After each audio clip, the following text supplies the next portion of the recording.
Tell me when he's ready. Let me know when he's ready. You ready? Very good.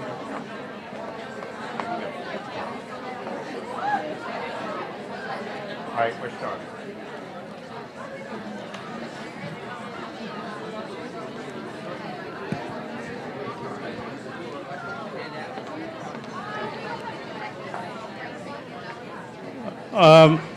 Excellencies, partners, colleagues, ladies and gentlemen, my name is Omar Abdi, and on behalf of UNICEF Executive Director and the whole family of UNICEF, I'm very pleased to welcome you to UNICEF House. We are delighted to join several partners in hosting this event on girls' education, a topic that has been and will continue to be a top priority for UNICEF's work on the ground, as well as in its global and regional advocacy. In tandem with the central theme of the 58th session of the Commission on the Status of Women, today's event will mark a discussion on the challenges and achievements of girls' education. It is true that we made significant progress, and I think it is important that we highlight the remarkable achievements without understating the unfinished business and the challenges we still face. However, we are racing against time. As the Global Monitoring Report shows, a generation of young women has been left behind despite the advances we made in the last 2 decades. Therefore, girls' education must be at the forefront of the post-2015 development goals. There is abundant evidence that shows educating girls can lift families out of poverty and provide a host of other benefits. I would like to end my welcoming remarks by thanking UNESCO and the Education for All Global Monitoring Report Team, Education International, Plan International, and Youth Advocacy Group for co-hosting with us this important event. I now invite Mr. Cherner Ba, who will moderate the discussion.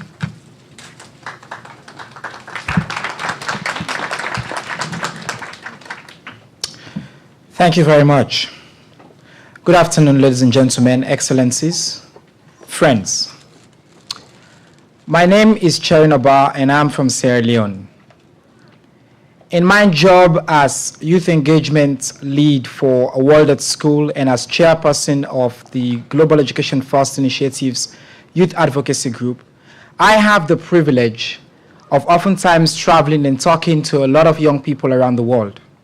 And once in a while, you hear a story, you meet an individual who helps bring to light what we fight for, what this is all about. Last month, at the launch of the EFA GMR report in Addis Ababa, I had the privilege of meeting an outstanding young woman in Ethiopia, whose story I want to tell you today. Sarah is 23 years old, and she was on the panel that had been organized with her teachers to talk about the power of education and why this was important. Throughout the panel, I tried, and believe me, I can be probing, as you'll find out in a minute, to elicit a response from Sarah. I could see that twinkle in her eyes. I could see she had something she wanted to say, but I could also feel the hesitation that she was experiencing. And right at the end of the program, she had barely said anything. She came to me and said, I know you wanted me to say something. I have a story to tell, but I want to tell you because I didn't want to say it there. I think I'm ready now to tell my story. And she said to me, she was born in the plains of rural Ethiopia, where as the only girl in a family of 6, she understood that she was already inherently disadvantaged just by being a girl. In her village, there was hardly a teacher. And when she was age 12, her parents tried to force her to get married. By 14 years old, she decided to leave her village because she understood that she will never realize a dream of education if she stayed in that village. She ran away and went into the city, Addis Ababa, where she stayed on and with the help of an older guy was able to forge an identity and go to Syria, where she had been promised that she will have education. Of course, in Syria, the only thing she learned was to speak a foreign language, Arabic, and she was forced to be a domestic servant for 3 years. There, she also understood that she had no chance. She had to leave again and fought her way to come back to her country, where she's now back in school at age 23 in grade 11. After telling me her story, she looked at me and said, "I don't understand why it has to be so hard for me just because I'm a girl. Why should I keep fighting this fight?" And that question for me encapsulated what this is all about, and it's why we're all gathered here. I often tell my own personal story about how hard it was coming from a war, being a displaced, being a refugee, to have education and have the opportunities that I have. But I understand that it would have been even harder, near impossible, if I were a girl. And that's not right. And that's what today's event is about. It's about how can we make it easier for girls like Sarah?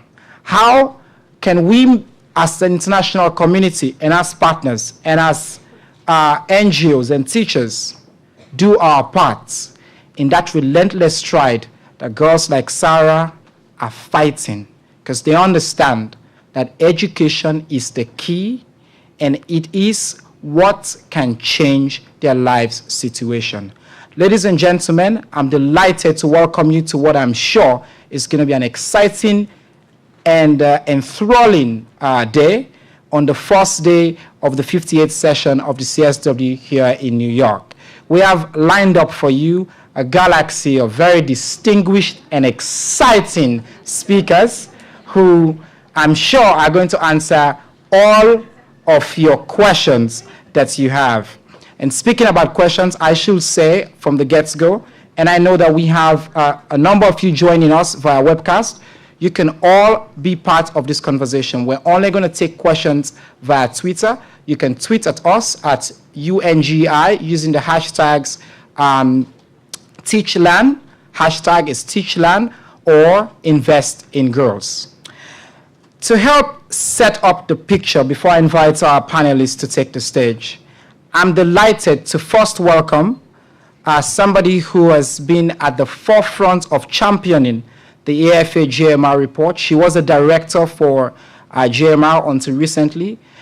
She's just started her new position at Cambridge University, where she's a professor of international education, and she's a relentless education champion and a girls advocate. Join me in welcoming Dr. Pauline Rose, please.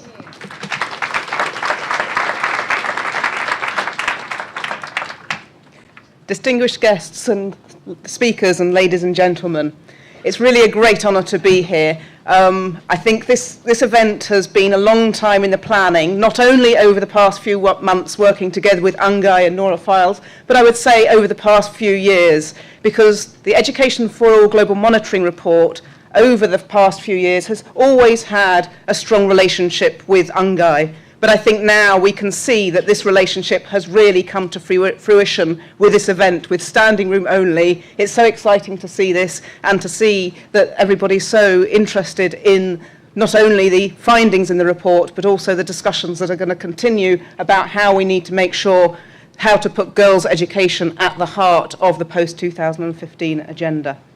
It's also a delight to be here with Chernor. I was in Ethiopia with him for the global launch of the report, and when Amina Mohammed, who many of you know, who is on the post-2015 high-level panel, was speaking, she said, "I believe in lifelong learning, and when I grow up, I want to be like Chernor."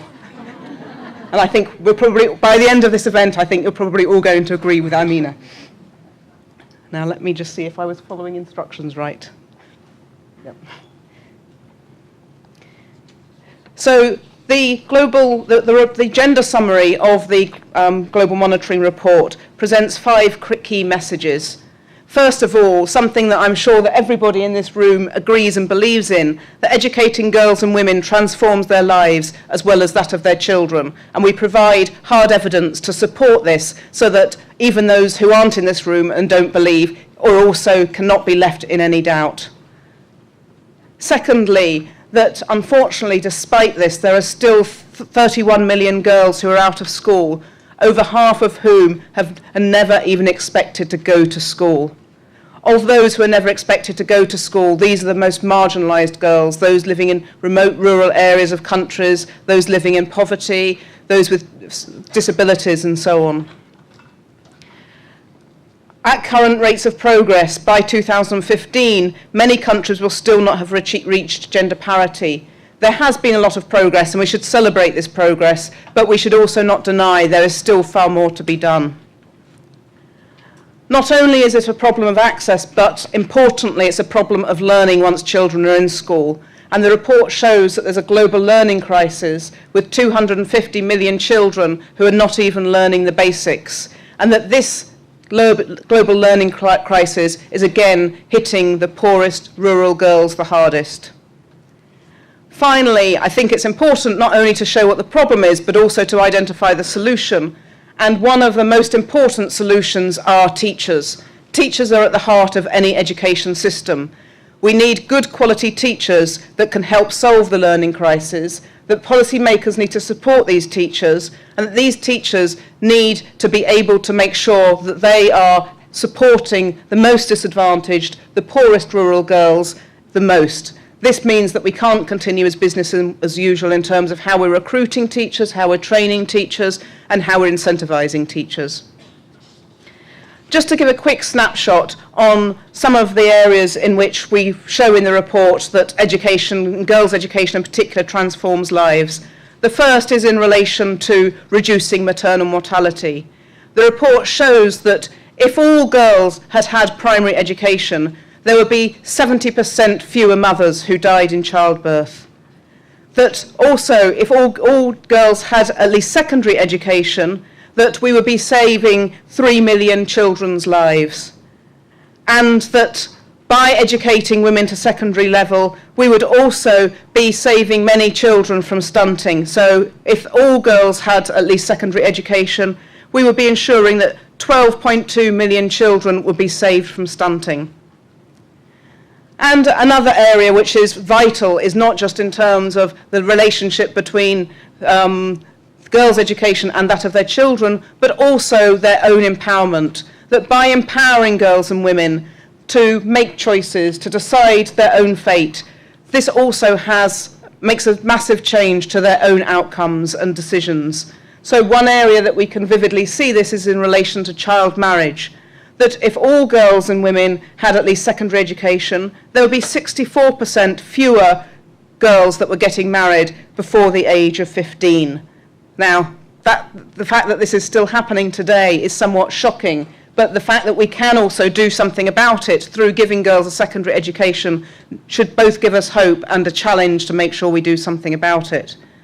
Similarly, giving girls and women a choice over the size of their families through giving them a secondary education will also reduce the fertility rate. So the report finds that by educating girls to secondary level, their average family size in sub-Saharan Africa would be around 3.9 as compared to 6.7 for those with no education. Now, behind these stark figures, there is a lot of analysis that is covered in more detail in the report, which also identifies the pathways through which this happens. It's not just a linear, direct relationship, but really a lot that needs to go on to make sure that it's the right type of education that these girls are getting to achieve these outcomes. However, even on one of the most basic indicators of whether we're getting equal numbers of girls and boys into school, we're still failing. So, as I said, despite the fact that there has been progress towards gender parity, we are still not there. At the primary level, around 30% of countries are not expected to achieve gender parity in primary schooling by 2015, the deadline date for the Education for All and Millennium Development Goals. And of even greater concern, in lower secondary, almost half of countries will not have achieved gender parity in lower secondary education. Now, when we drill down further to look not only at the difference between boys and girls, but the difference between the most advantaged and the most disadvantaged, this difference becomes even more stark.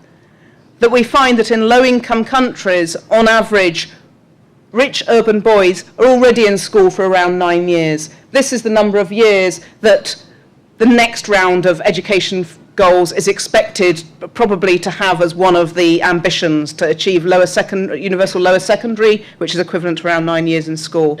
So this is, rich urban boys have already achieved this, but poor rural girls have only been in school for on average 3 years in low-income countries. If we look at this in relation to the race to the finishing line, when we expect the goals to be achieved, we can see that at the primary level, the green figures at the top show that that is the rich boys. The rich boys are expected to achieve this goal by 2028, but the poorest girls will not reach that finishing line until 2084 on current rates of progress in low-income countries, and they're even further away at the lower secondary level. This is leaving a legacy of illiteracy of young women, amongst young women, and again, we can see that there's a stark gap between the literacy rate for women and men, which is going to have repercussions both for their own well-being as well as the well-being of their offspring. So we see that 61% of the world's 175 million illiterate youth are young women. Now, just a little technical aside here. If we look at the extent to which we are going to achieve goals by our new target date of 2030, we're going to be hearing from our distinguished panelists shortly about what we need to do to achieve gender goals in education after 2015. We can see this vast gap in what we've achieved over the past decade for poor rural girls and rich urban boys. So rich urban boys are already close to that 100% line in terms of primary school completion, whereas poor rural girls, despite having made some progress, their primary school completion rate is only around 40%. So as I've already mentioned, in low-income countries, if we continue business as usual, it won't be until 2084 that they will achieve this goal. And this is what it will need to look like if we are to achieve universal primary completion by 2030, as I think we would all be calling for. You can see the steepness of the curve and the reality of what we need to do to get that. We can't continue as we're doing already. We really need to target our policies and strategies to make sure that we're no longer leaving these groups of children behind. It's even more serious when we come to learning. It's not just a case of getting children into school and making sure they all complete, but making sure they learn once they're there. So again, comparing the rich urban boys on the left-hand side and the poor rural girls on the right-hand side, we can see that there's again a difference in the extent to which they're moving towards making sure all children are learning the basics. And this is the rate of progress we would need to see if we had to achieve the goals by 2030. But those figures that I just showed are only for those in school. Now, as I was indicating earlier, there's still a deficit of children actually getting into school. So a lot of the analysis on learning is only taking into account those that are already in school. When we take into account the fact that many are not in school, and those who are not in school are particularly the poor rural girls, we can see that this gap between the rich urban boys and the poor rural girls widens even further. Oops, sorry. If we continue business as usual for the poor rural girls, only half of them will actually be learning by 2030. And again, this is the steepness of the curve that we need to move towards if we are to achieve goals by 2030. I think we all know that it's challenging, but I think looking at this really presents it quite starkly that we really need to do something, and it's hopefully a wake-up call that not just for us in this room, but for us to go out and push to all those others who actually are making these goals and making sure that by 2030 we're no longer in the situation we're still in today or expect to be in by 2015. Now, one of the key messages of the report is that if we are to achieve these goals and goals after 2015, which are expected to focus not only on access but also on learning, we need to put teachers at the heart of the reform. That policymakers need to support teachers to end the learning crisis. The report identifies 4 key areas in which this needs to happen in relation to recruitment, training, allocation, and retaining teachers. And in the report, we show quite detailed analysis across these areas, backed up by evidence, as to the ways in which we need to make sure teachers are actually supported to ensure that the most disadvantaged learners, those that I was showing on the earlier slides in relation to the poor rural girls, are also learning. All too often, teachers are given the advice and incentives which lead them to focus more on the average child, or maybe even to focus on those who are already doing better, through no fault of their own, but because this is the way that the systems are designed.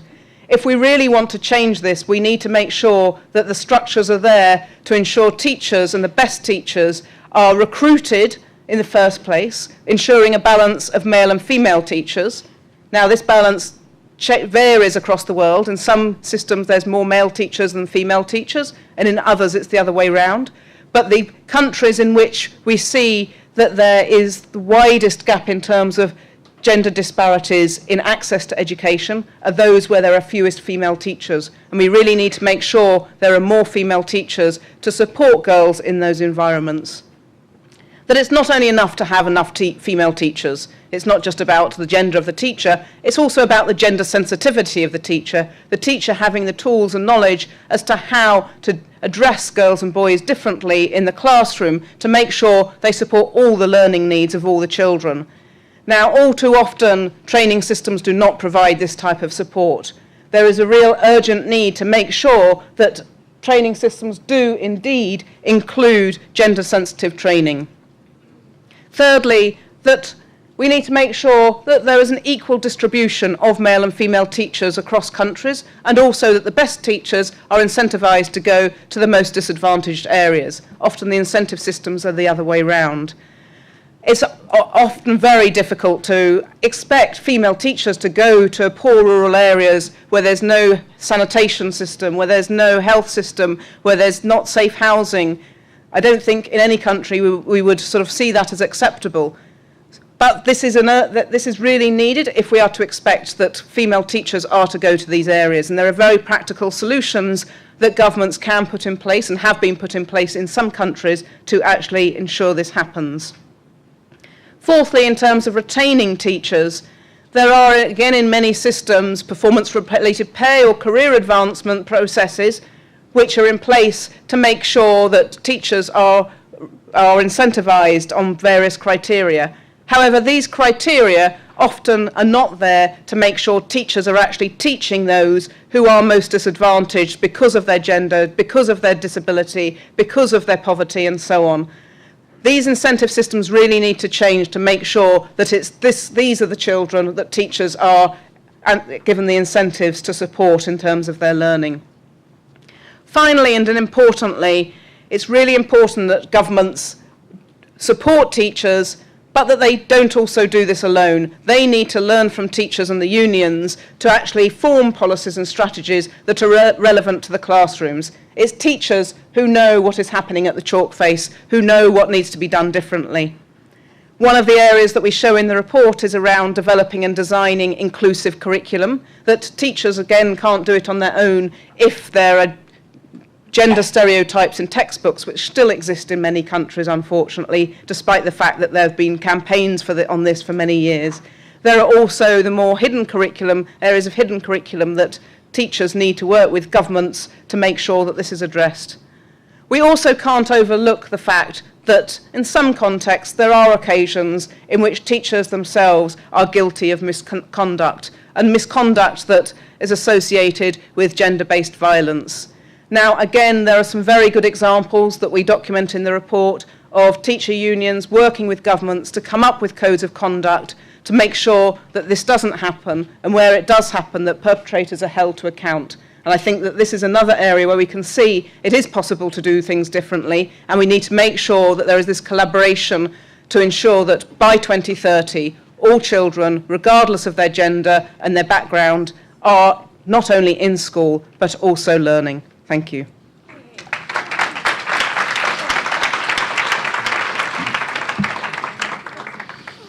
Thank you very much, Pauline. And and we wish you all the best in your next endeavors at the university. Ladies and gentlemen, I just wanted to say very briefly that if you have your mobile phones here with you, please turn them to silent mode and tweet at us. The handle again is at UNGEI, and you use the hashtags TeachLearn and Invest in Girls. So you can tweet questions, comments, and I will be featuring those as we get along. A quick word on the reports. I told this to Pauline when we were in Addis. I said, just listening to those facts make me angry. There's so much in there. Think about it. It's until 2086 before a girl born in the village that Sarah is born can expect to finish 9 years of school. That's simply unacceptable. And we're going to now get into details of that. And I am delighted to welcome our panel to take the seat. I'm going to start by introducing them all. First of all, we're honored to have here the Minister Assisting the Prime Minister for Women and Assistant Minister for Immigration and Border Protection of the Commonwealth of Australia, Senator the Honorable Michaelia Akash. Please join me in welcoming her. Thank you. Thank you. We're also delighted to have with us somebody who is no stranger to these issues of education, civil society champion. She was a champion for her country in the anti-apartheid struggle and has extensive experience working for gender issues. She's the United Nations Under-Secretary General and Executive Director for UN Women. Join me in welcoming Dr. Phumzile Malambo Nguza.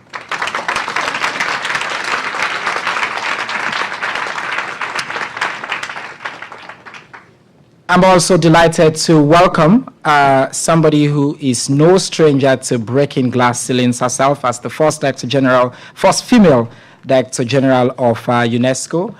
She understands nobody thinks about these issues more than our next speaker because this is their mandate at UNESCO. Join me in welcoming the Director General of UNESCO, Madam Irina Bokova.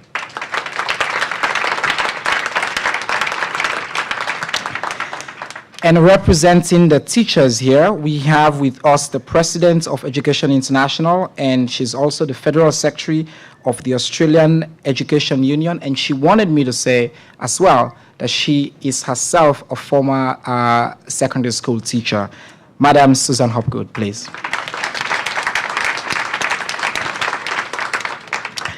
And finally, to complete the makeup of our panel, we're delighted to have with us the National Director of Plan Norway. He is himself a former politician. He was deputy leader of his party, and he has extensive experience in business and very diverse sectors. Join me in welcoming Mr. Olaf Thomassen.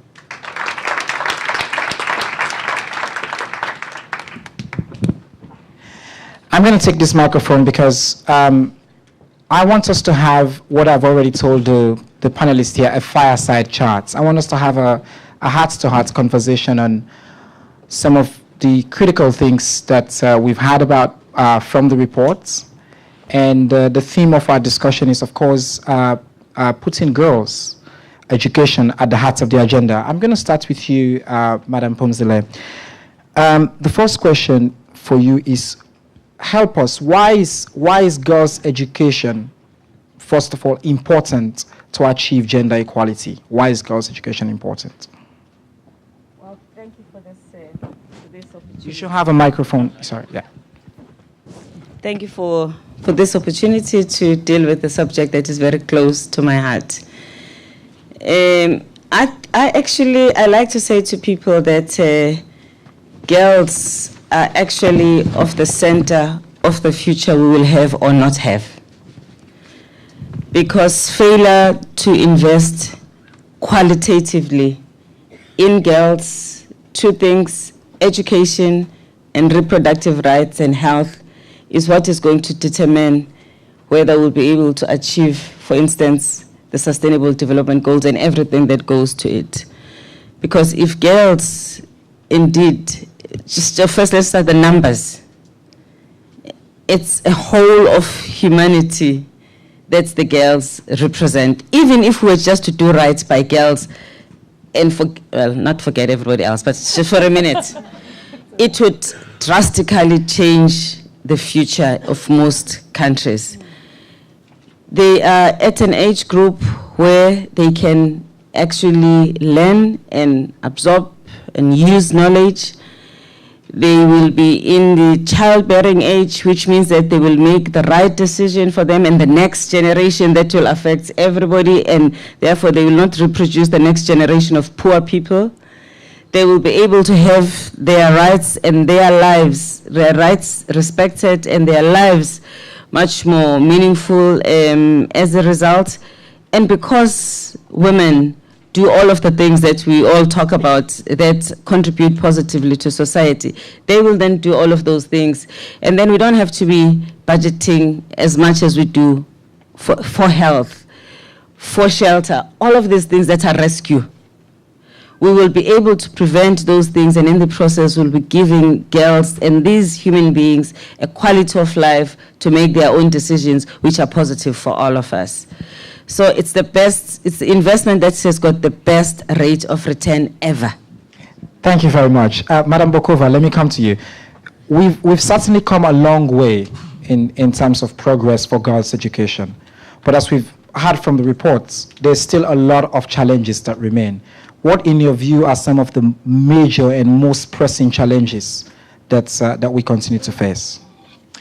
Well, let me just say that it's so wonderful that we make this discussion immediately after the opening this morning of the Commission on the Status of Women, and I really want to thank Pumzile of being with us and supporting this important event, and also all the panelists and all of you that are here, because the Global Monitoring Report that we presented, I say we because it's hosted by UNESCO and with support, of course, of Australia, of Norway, of the UK, of so many countries, really gives this time alarming figures. There is progress, and we wouldn't say that in some cases in primary education, gender parity is coming up to some countries, but it is so slow.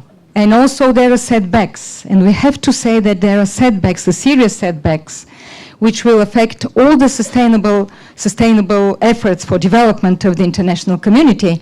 And what Pauline just showed, that if the poorest, the rural girls are advancing towards primary education at the pace that we have today, it will take until 2024 in order to reach, and I don't think this is acceptable for us. So I think we just have to be very fair, very frank, and to put everything on the table. Is the international community and the United Nations serious in eradicating extreme poverty by 2030? If this is the case, then we have to look at girls' education, and we have to look at those who are the marginalized, the poor rural girls that do not have access to education, or if they have it such a poor quality that they cannot after that be integrated in the lives of their communities. And by doing this also, I think what is very important, we have to target, until now we have been focused only on primary, we have to target the adolescent girl. We have to target the lower primary education, the transition of adolescence. This is the critical time of a girl's life. This is where the early marriages, pregnancies, dropouts, everything, diseases, AIDS, everything happens to a poor rural girl, or to a marginalized girl in some minority in different parts of the world, because it is really an endemic also from many countries in all continents. So I think we have to target the lower primary education, the adolescents, and because we have seen also the positive effect of keeping even for 1 year more girls in school. So I think the international community, the United Nations, have to take this extremely seriously, because we cannot advance with the Sustainable Development Agenda if we don't target girls' education, the marginalized, the poor ones. All our efforts then will be in vain, because we will not really have an inclusive and equitable development. That's a perfect segue to my next question. Are we doing that in the post-2015 development framework? Do you think that these issues that Madam Bokova just highlighted, the importance, and as you said as well in your opening statements, the importance of making this central to the global agenda. Is this being done, do you think? Well, I don't know, because we don't have that post-2015 global agenda yet. I hope the excellencies in New York that will be negotiating the text will be as passionate as we are, but we really have to give it our all. I almost feel that as humanity, we are at a crossroads. We have got very, very serious choices to make, or otherwise, we really are not serious. If we are unable to invest significantly in girls, with education being the major investment that we need to make, we know that we will not address the issue of poverty sustainably and significantly. So I think that we just need everybody to make that point. I also think that the positioning of women's agenda as an aside issue, it's not central enough. I think we're kidding ourselves when we say just because we're at the UN, there's UN Women, this issue is not central in the UN. There is just a handful of people in the UN who are passionate about gender and girls, but it is not a central issue of all member states, of agencies, and so on. So there is a lot of paradigm shift that we need to do. Excellent, thank you very much. I'm just been reminded that you both have different microphones and you're encouraged to use yours. I think it's on your seats. Thank you. We like to share. Madam Bokova, quick final question before I bring in the other panelists in. The executive director has just told us that it's not been done. It's not central enough. How can we do that? How can we ensure girls' education is at the heart of the agenda? And you're involved in these processes. What needs to be done? What's the shift that needs to happen? Well, I think there are many things that can be done. But let me say that it's very important also to hold governments accountable. I think it's critical. It is not just a charity, and we have to know that governments are accountable. I'm just coming back from Pakistan, just to give one example, where we established the Malala Fund, the 10 million, with the government of Pakistan in order to target the most, I would say, difficult parts of the country, and working with the local communities, with traditional, with religious, in order to bring girls to school. But what is important is that before that, the government of Pakistan adopted a law. And it's important to have also the legislative, the legal framework, making compulsory education from the age of 6 to 16, then increasing the budget, then targeting specifically the gender-sensitive education. I'm sure that Susan will speak about teachers, but I think it's very important, and also Pauline mentioned it. You have to have more women teachers, but you also have to have men teachers who are very much trained into sensitive teaching, gender-sensitive teaching. You have to make the curricula. You have also to have safe schools, because it is not true. And what I heard in Pakistan, it is not true that families don't want to send, I'm not talking about overall, to send their girls to school. Sometimes, yes, maybe, there is these stereotypes, but they want to send them to safe schools. Mm-hmm. And this, looking at all the environment of sending girls to school is important to take everything on board in order to, and then, as I said, to look at the most vulnerable and to have the right approach to solve this problem. Excellent, thank you very much. Let me come over to you, Madam Hopgood. You must have a lot to say in response to what we've been hearing so far. We know we have a mountain of challenges. We've just been told that not enough is being done in the international sector. The issues of girls are not central enough. We have to hold governments accountable. What's your response to some of these things you've been hearing? Well, thanks very much. And let me just say, first of all, that Education International is very pleased to be a partner in this event. What is Education International's response to this? Well, first of all, can I say that we are absolutely passionate about girls' education and ensuring that all girls do go to school, can go to school, and learn when they go to school. And that is one of the basic sort of principles under which we work. And what we are doing at the moment is conducting a global campaign to raise awareness among governments, intergovernmental agencies, society in general, that education for all must be a central part of the global post-2015 development strategy. And let me just talk to you about what that actually means in terms of our day-to-day work. Our campaign is called Unite for Quality Education, Better Education for a Better World. And it's a campaign, a year-long mobilisation of our members, 30 million teachers around the world in more than 170 countries, where we are convincing communities, governments, the world at large about the importance of education and certainly part of the post-2015 development strategy. I was just in India last week, where I met with the Indian Primary Teachers Union, who've just for the last month conducted a national march across India, travelled over 15,000 kilometres through 23 states of India, from the south, from the east, from the west, all to meet in Delhi. And what was their message, the message of these teachers across India? Well, that as they walked through the villages, through the blocks, through the regions, through the rural towns, through the cities, meeting with local governments, meeting with parents, with school communities, their message was that education is essential, and that their government must fulfil the promise of the legislation that they've introduced, the legislation which talks about the right to education for all. And so what we believe, of course, is that we must raise the awareness of in general, our communities, but more importantly of governments, for them to take their role. And it is about girls. In those villages, those teachers were talking to parents who they themselves have never experienced education.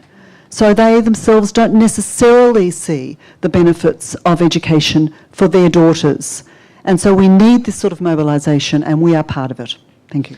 Thank you very much. I'm going to move over here because I want to make sure I don't give my back to the other side of the room.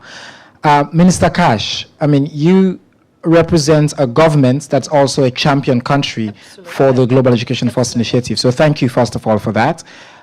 My question is, what can donor governments do to accelerate this progress? How can you ensure and make sure that girls are at the heart of the agenda? What's your own role in that? Absolutely. And Chanel, thank you so much for inviting me to be here today. You are right, Australia is a champion country, in particular when it comes to education for girls.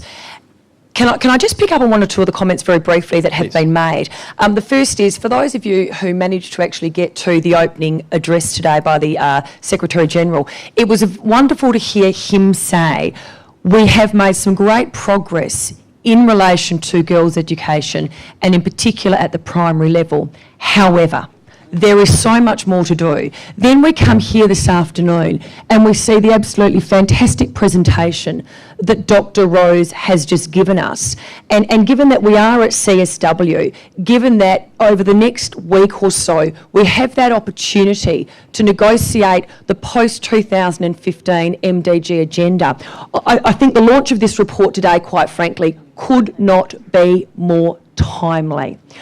Someone said to me this morning, it was one of the delegates, some very wise words, and again, listening to Dr. Rose, these words now really, really resonate with me. Education is the vaccine of the 21st century. And when you look at the figures in terms of 2086, if we continue on our current trajectory, education really does become the vaccine of the 21st century. Education has been proven time and time again to transform lives, but in particular when you look at young women and girls. At sessions like this, we often talk about human rights, the rights of women. How do young women and girls know what their rights are if they've never had an education? to me, that is why it is so important, as a delegate here on behalf of the Australian government, to really hope and pray that during the negotiations we do see education being given its own standalone goal.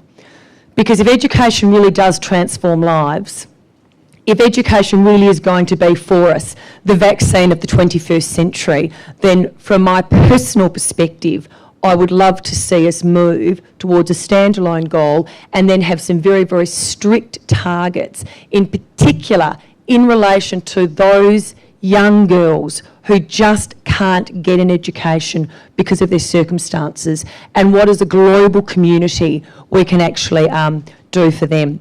Now, you did ask me a specific question, and I promise you I haven't forgotten it. But what, as donors, can we do to accelerate the progress? Well, the first thing I think that we can do as donors is we need to ensure that gender concerns are integrated into all programs. All programs. Every time we make a statement, every time we look at a goal, we need to ask ourselves the question, what are the gender concerns in relation to this particular issue, in relation to this particular aspect? We also need to ensure that as donors, or donor countries, we continue to advocate for the empowerment of women and an increase in their economic participation.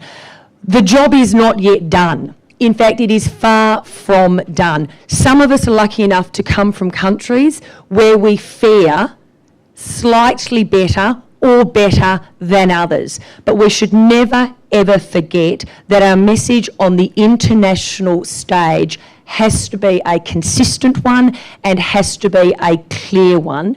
We are all working towards gender equality. The other thing we need to constantly argue for and mainstream is obviously in relation to giving specific attention, not just general attention, but specific attention to expanding girls' access to education, and especially, as we've heard from Dr. Rose and our other panellists today, in relation to countries where girls are severely disadvantaged. The other thing that we do as Australia, though, is that we take our role as a leader in this space very, very seriously. How does that then translate into actions as the Australian government? We have a number of programs globally that we fund that focus specifically on education for young women and girls, and in particular we've just announced the appointment in December of an ambassador for women and girls. She will specifically focus on the Indo-Pacific region because that's my near neighbour as an Australian, and will continue to raise the issue of education at a grassroots level but also on the international stage. Excellent, thank you so much. And I'm happy you mentioned grassroots level and accountability, because that's where I want to bring Olaf in. You work from Plan, and you have a global campaign on Because I'm a Girl, and I know you understand the importance of civil society at the grassroots level, because this can't be done only if we have the policymakers at the top.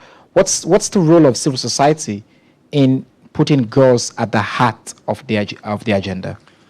I think the role of the civil society is really where we can see whether we fail or succeed, because I think you can take many of the points that have been written here as well as in the report in terms of the problems and the challenges that we all agree in. The difference from agreeing in forums like this and in other sort of high-level or official forums and in actually implementing it in the field is the involvement of the civil society. Because the civil society in that respect is not about big organizations of stakeholders and so on and so forth. It's basically about involving the local community in which the school is situated. And if you want to address the issues with regards to girls not being allowed to school or permitted to go to school and so on and so forth, it's about engaging and committing the actual community. And I can give you a few examples. I can think every time I go to school in some local community, whether it's in Africa, Southeast Asia, almost with no exceptions, you will see that in the lowest grades there will be full classrooms, and then when you come up, the classrooms will be more and more empty. And if they're more and more empty, it's because there are less and less girls. And one of the reasons, and one of the ways you can actually fight that particular tendency is to go into the local community as we do in Plan and say, you know, if we are going to help you building this school, this is not about building the school, it's about building the content in the school. And you committing to actually filling the school with both students as well as teachers, because that was a point also risen, that you have to actually make sure that there are possibilities to bring teachers into that particular rural and local community, because as many of you know, very often it is not, because of how the community is situated. So the role of the civil society is extremely important. It's a difference between succeeding and not succeeding on a local level. But also on a national level, it's about what was said earlier. It's about making the government accountable as to what they have been promising in the particular country. So if one country, the government is promising this and promising that, as we all know, whether it's in Norway or in any other country actually, the unions or the civil society is extremely important as a player in order to hold the government accountable, but also in order to be part of how the educational system is being developed in terms of content and direction, because there are obviously many differences from one country to another in terms of what the country actually needs. And what we see is that unions, whether it's trade unions or employer organizations unions, they will know and be able to focus on in what direction and what competency the country will need in order to develop further. We talk a lot about lawyers, doctors, engineers, and so on and so forth, but that being said, in many countries, vocational training is much more important, at least on the short term, even if it's not as sort of fancy as academic and universal training. So that's where civil society comes in on a national level. So to sum it up, your question was about civil society. I think I can say that without civil society and without actually making the local communities commit to everything that we talk about here, and everything that we agree in, and everything that we agree in here in this room, if the local community, if the chiefs in the local communities, if the council of elders in the local communities, if all those sort of very important stakeholders do not agree and do not commit, then we can sit here and talk until 2084 and 3084. So civil society is extremely important locally, but also on a national level. Excellent. Well, I don't know how many of you are certain you'll be around in 2084, but I know for sure that girls like Sarah and in these settings cannot afford to wait. Business as usual is simply not enough. We cannot continue to face the kind of challenges we face and continue to do business as usual. And Madam Phumzile, you have a very important role in this. As the head of UN Women, there's a lot of, obviously, expectations on your shoulder, a lot of excitement. What can you do? What do you think you can do particularly in that position? And how can all this constituency that we have here support you? Because I often think about this as a life and death issue. It's not funny that we live in a world where being born a girl is an inherent disadvantage. Yeah. And I think that what levels the playing field, as we've already talked about, as you said, that vaccine is education. I really like that analogy of a vaccine, because it's life and death. Without it, you basically can't survive. What can you do in your role to change this trajectory in the international discourse? Well, I think our important role is advocacy and getting out of a silo, and not, because I mean, women are a constituency for everybody. They are not a UN Women constituency exclusively. In any case, we are a small organization without the capacity to address even the quota of the issues that affect women. We need all the agencies, we need civil society, we need all kinds of specialists, and we need to have good relationships with them, and we can be part of the loudspeaker to advocate for women and to make sure that women are aware of services that are available for them. So in the area of education specifically, that's why we are such good friends.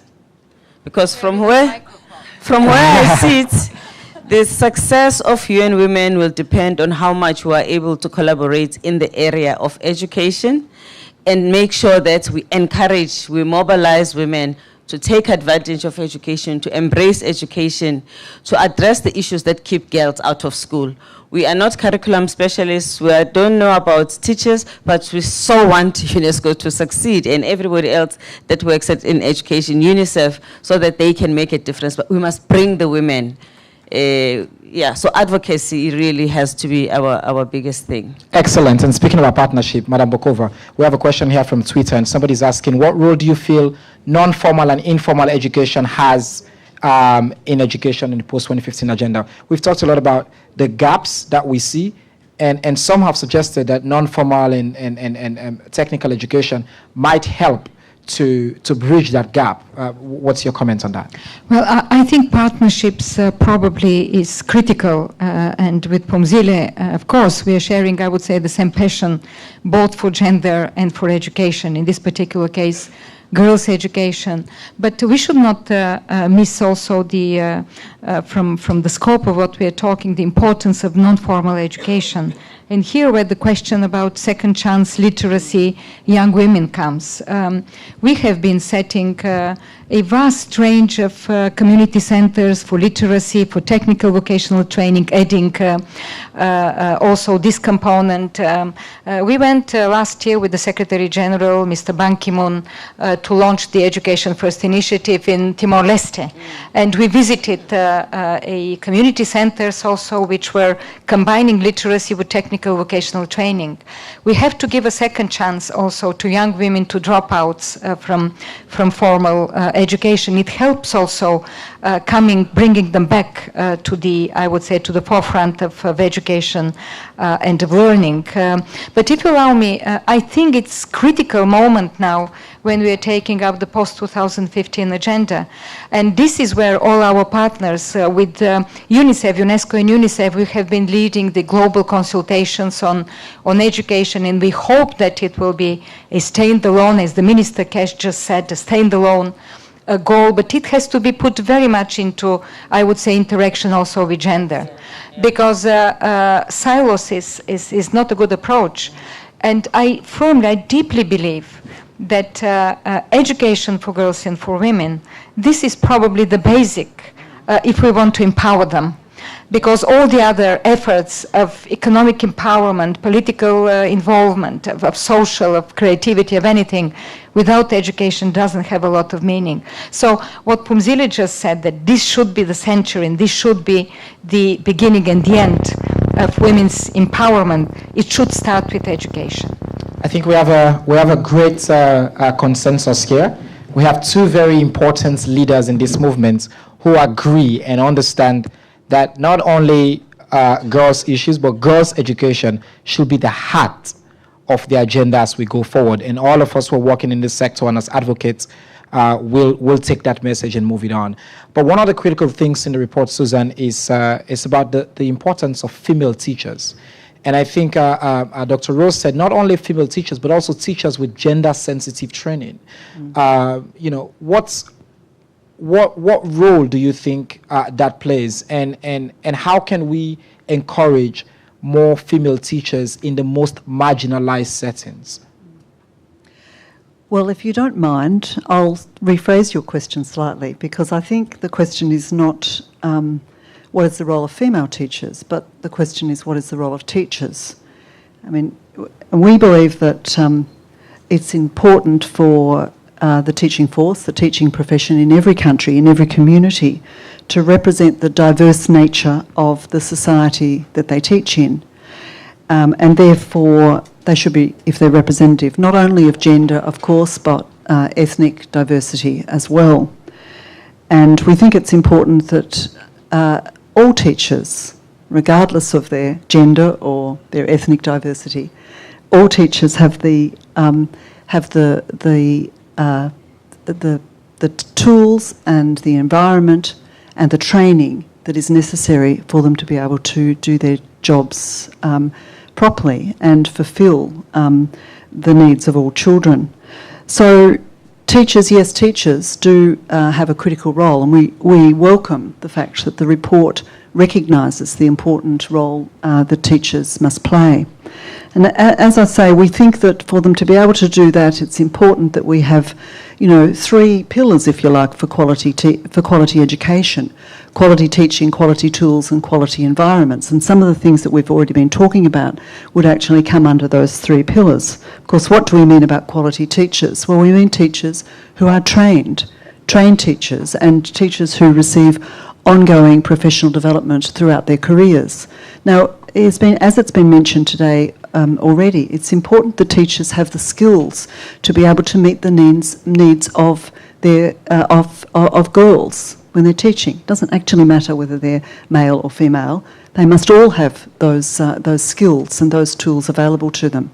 We do recognise, of course, that there are some areas, some countries where it's particularly important for us to make a bigger effort to get more women teachers. There's no question about that.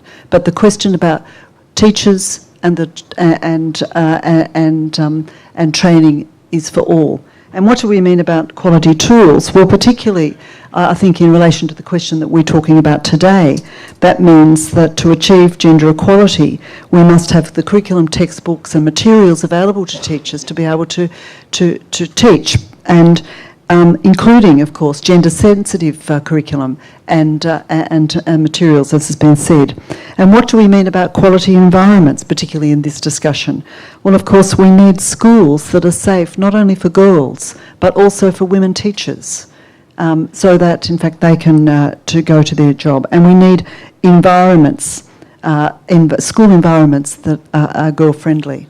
And so if we meet those, then those three things, quality teaching, quality tools and quality environments, we believe that we will be able to actually achieve what we all want to achieve, and that is quality education for all. Excellent, thank you so much. Minister Cash, we also have a question here around partnership and what levels of partnership, what kinds of partnership should happen between countries like yours that you say are doing relatively better and countries that may not be doing as much. So what role can you play as a champion for education to promote such partnerships and such exchange of information and resources?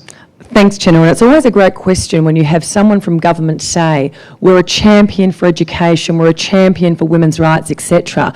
I always say to people, the next question you should ask is, what have you actually done? It's very easy as government to make a broad statement, very, very easy to basically give rhetoric out.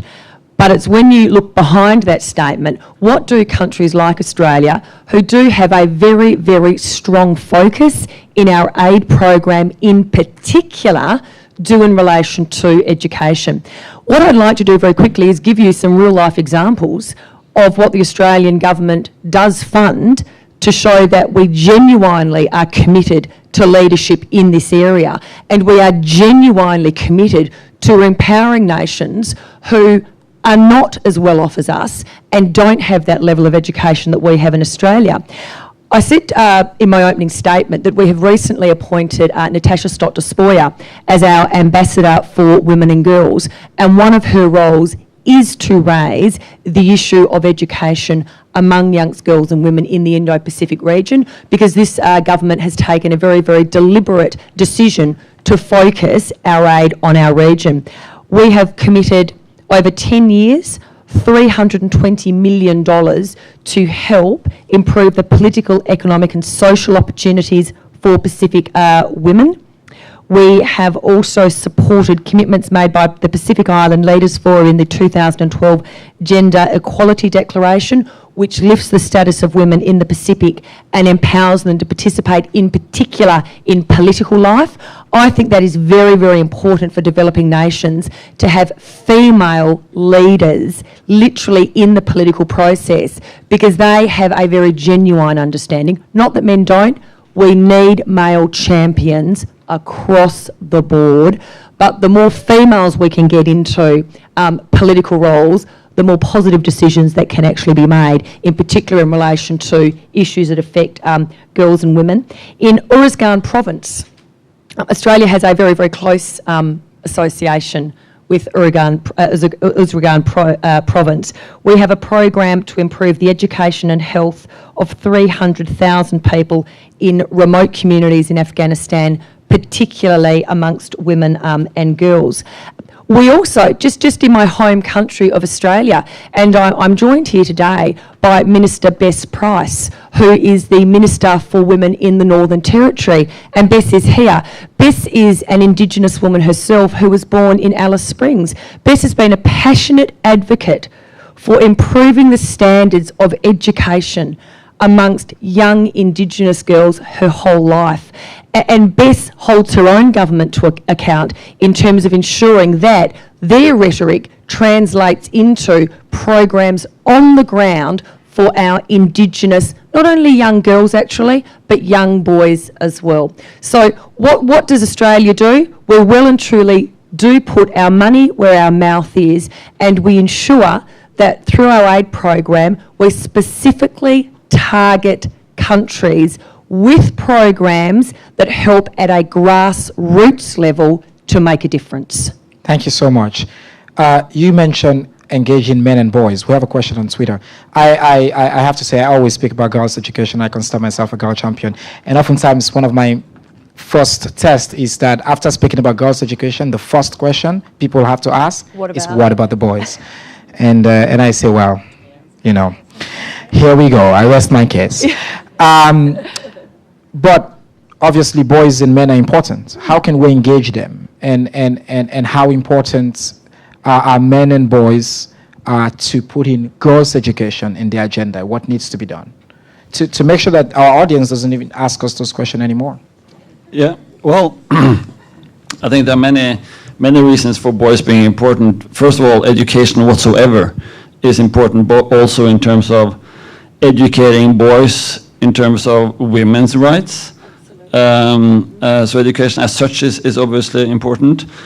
Secondly, one of the issues that were mentioned here in terms of why education for, or why all the things that happens because I'm a girl is important to avoid in order to create a society is one thing. Another thing is that all the things that happens because I am a girl is just plainly unjust whatsoever. It doesn't really matter whether it's something that creates a future or not. It just is not supposed to happen now.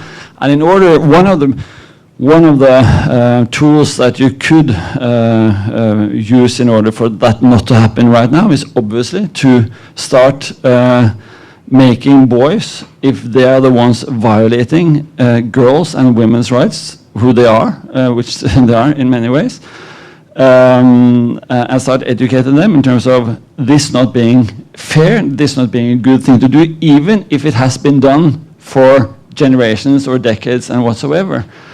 And that's where I come back to the whole point of sort of local community, or call it civil society, or call it whatsoever. This is all about implementing everything that we're talking about now. So obviously, in these local communities, it has been male-dominated for decades, or for centuries, or for generations. And in order to change that, and in order to make the local communities understand the importance of honoring women's rights and girls' rights, then you need to have the boys as well as the men on board in the whole development. Daniel, could I just jump in there? Just very quickly, we have two programs in Australia that actually embrace men. The White Ribbon Campaign is all about getting men to stand up and say, I reject violence against women. It is driven by men to make the change. And the other is the Male Champions of Change program. 21 of the leading CEOs in Australia who've stood up and said, we are taking personal responsibility for increasing women's economic participation. So what Elif said, I absolutely agree. We need to embrace boys and men, because our journey to true equality on any level is a journey we all need to travel together. All right, I see that we're all raring to go, so I'm going to give you that one chance, and then back He's to lost Madam. control of the crowd. Just one point on that, because I mentioned that because I am a girl is what you said, and obviously I just want to mention that the global campaign that we have in plan, which is called Because I Am a Girl, and it addresses all the things that happens because I am a girl. And obviously in that global campaign that we have in plan, we mobilize as many men as women, as many leading men as leading women, in terms of addressing the underlying issues, that the things that happens because I am a girl or do not happen because I am a girl very often needs men are reasons for that to happening, and it needs for men to step back for that not to happen. So when you mentioned what you do in Australia, I needed to mention what you do in plan. Thank you very much. I'm just conscious of the fact that we're here to talk about girls, and I didn't want the conversation to turn out being, as in most of the times, all about boys. I think it's really important because I was just in Sierra Leone last week working with local NGOs there about girls' education and the importance of that. And I bet you half of the time they wanted to talk about, well, how do we engage boys? And I have a rather provocative way of responding to that.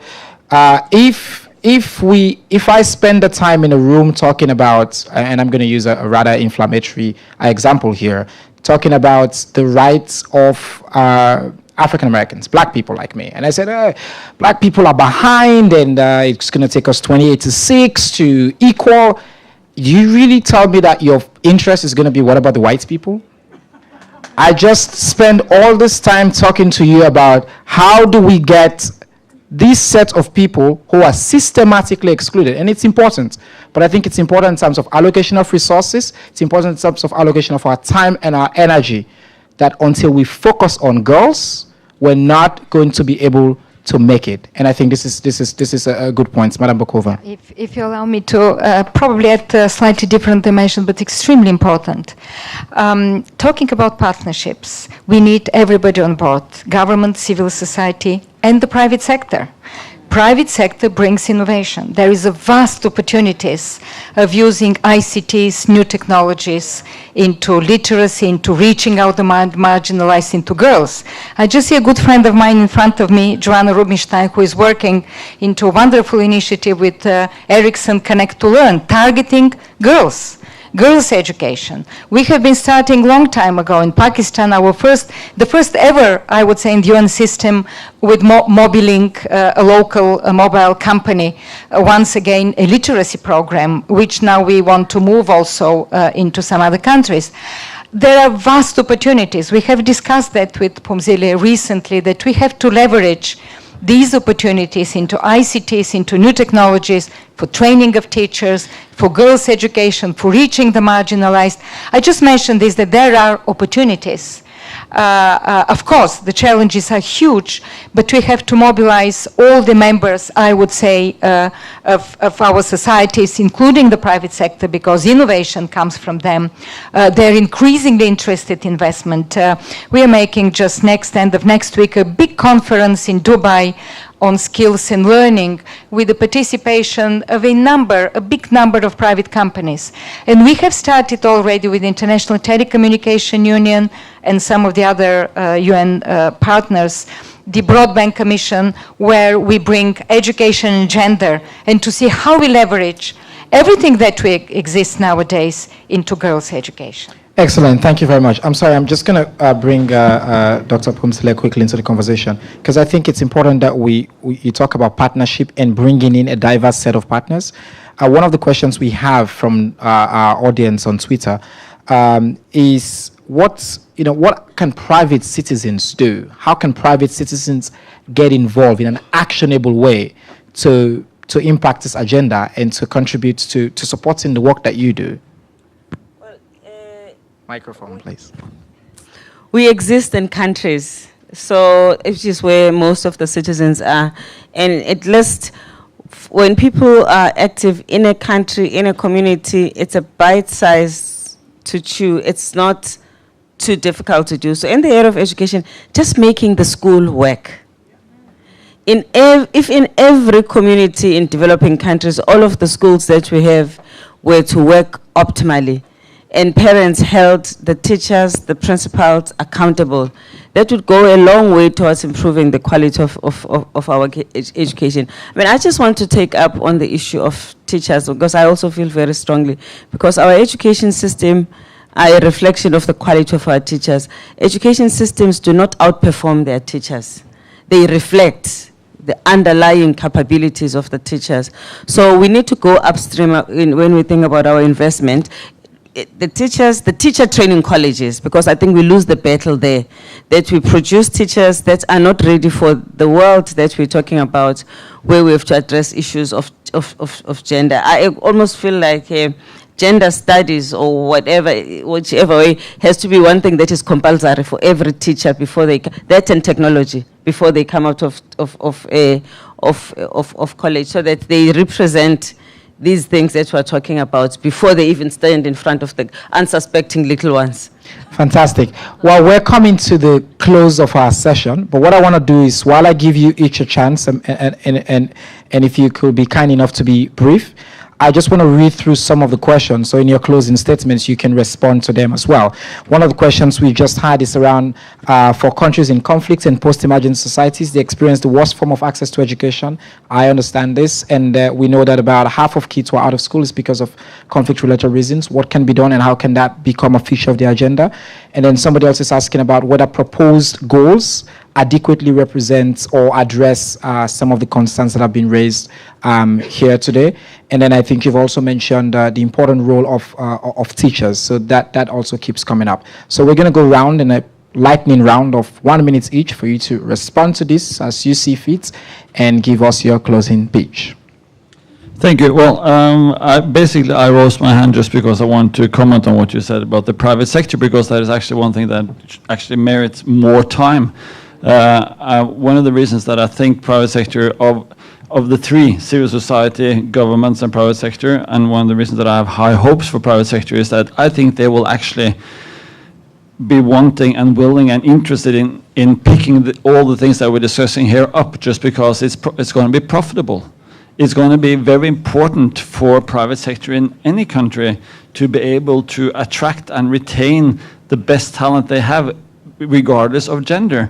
And in most countries, and at least in many countries, there is a glass ceiling in terms of women in the private sector. And the faster you could sort of break through that that glass ceiling, that will obviously trickle down also in terms of educational system. However, that is sort of in a very broad scale, and possibly also in richer countries, or at least in countries that has developed in some way in terms of the educational system. So, but anyway, the private sector, I think, is going to be very important. Secondly, I think it's very important also which is a thing that we haven't discussed here at all. I should be brief. Is that what you? Yeah. Yes. Yeah, okay. Am I brief? This is not brief. Okay. Just one very brief thing that we haven't discussed at all today is the differences from one country to another. We talk about education and girls in education in very broad manners. However, there are local differences, both in terms of local communities, but also on national levels. Yeah. If you go to a country like Liberia, they would need everything. I had a discussion with the Minister of Education in Liberia. Yeah. They lost a generation of teachers. They cannot build schools because they can build schools. People would like to build schools, but they cannot fill them. So that's one. You know, that is one country. And if you go to Vietnam, it's a totally different story with a totally different economy and financial situation. So it's very important also to be sensitive to the local differences. That was brief. Thank you very much. Thank you so much. Chino, I'm going to start where I finished and pick up on your comments where you said education really is a life and death situation, and reflect on the comments that were made to me this morning, which is education really is the vaccine of the 21st century. And I would hope that I can leave that thought with each and every one of you here today. In relation to your Twitter question about women in conflict situations, most people would be aware that Australia has a seat a temporary seat on the UN Security Council. We are heavily involved in the implementation of the Action Plan on Women, Peace and Security. We have our own National Action Plan on Women, Peace and Security. Generally, we're pleased to know that civil society actually launched a report card last year in relation to what we're doing under this plan. But certainly, when it comes to the education of girls in conflict countries, the Action Plan on Women, Peace and Security at a global level is fundamental in its implementation, and Australia will be using its temporary position on the UN Security Council to advance that cause. Thank you so much. Well, one, I just want to harp on the issue of partnerships, that just like girls and women have a cycle, at different cycles they may need different services. When they are young, preschool and some health issues, those institutions that they need to address them, they grow older, they maybe need something in the labor market, there are other interventions that are needed. So we always have to think about their life cycle and then partner in such a way that there are no gaps in the needs that they have. Second thing that I want to emphasize is the importance of using technology to address the gross shortage of teachers in the world. Because at least technology has an outreach. You can package quality so that it's delivered as quality for everybody. And UNESCO has done a lot of work into that. And ultimately, it should be possible to make education then free to a lot of people, in the quality education free. Because the thing about quality in education, if children do not get quality education, even if they have got access, we still do not fight poverty. Because if they can't read and write, they will not be able to go beyond primary education. They will still drop out, and we would have spent a lot of money as governments to create a half-baked cake that doesn't go anywhere.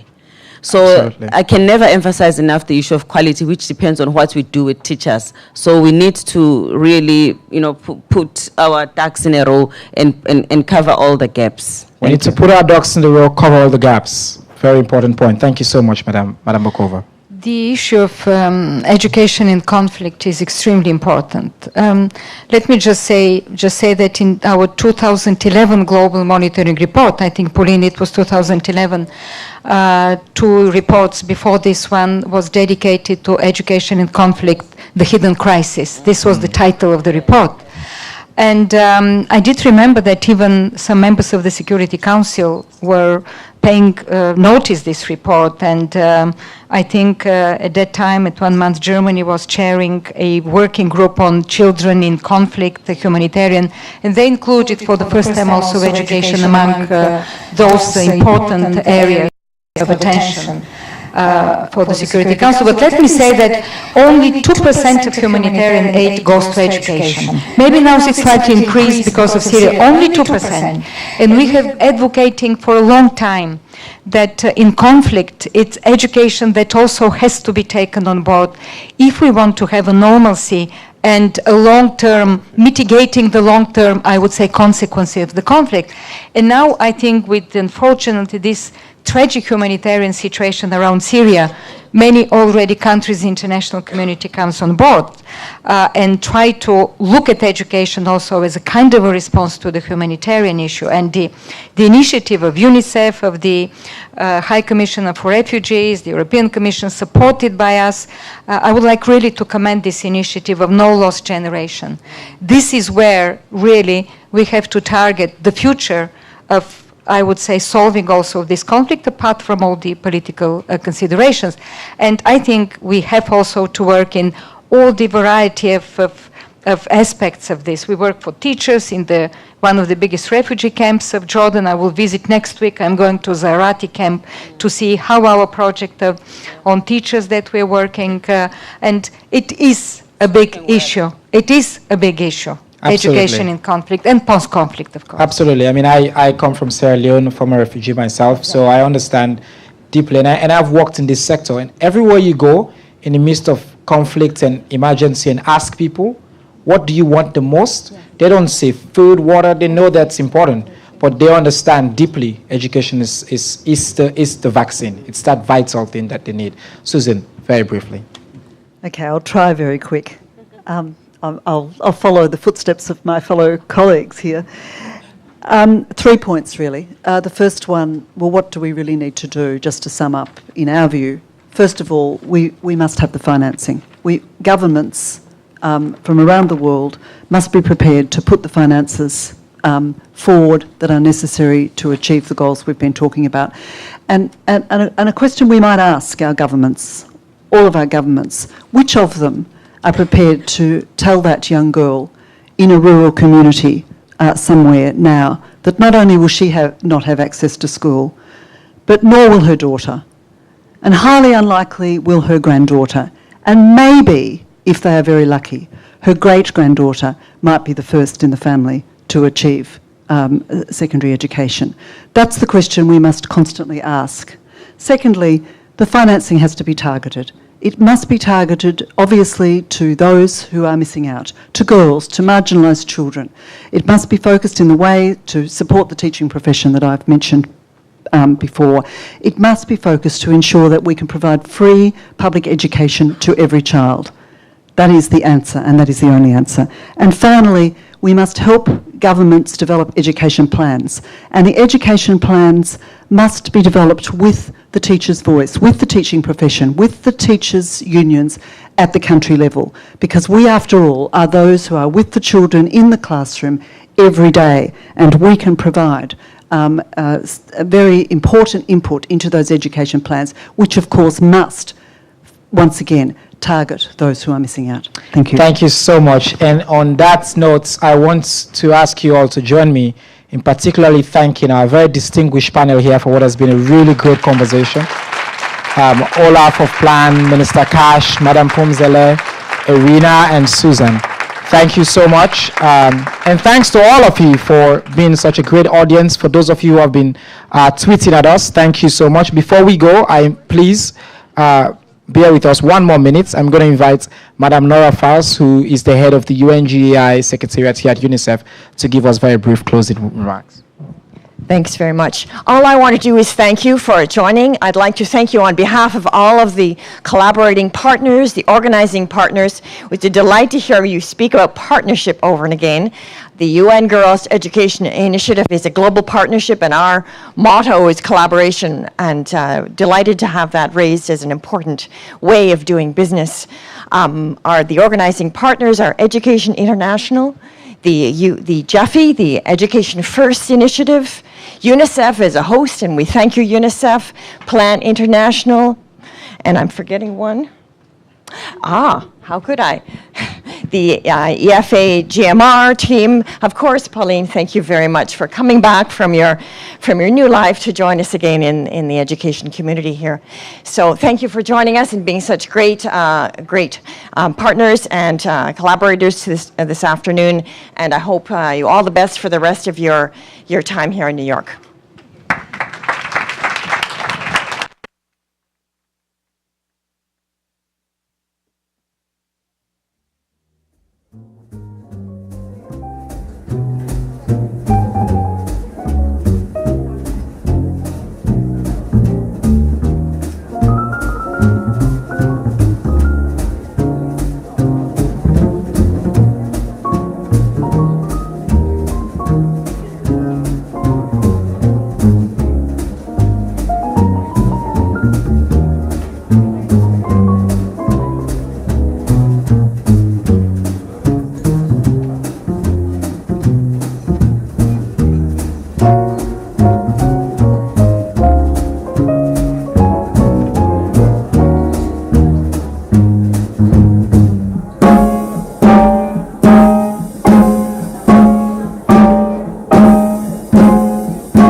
you.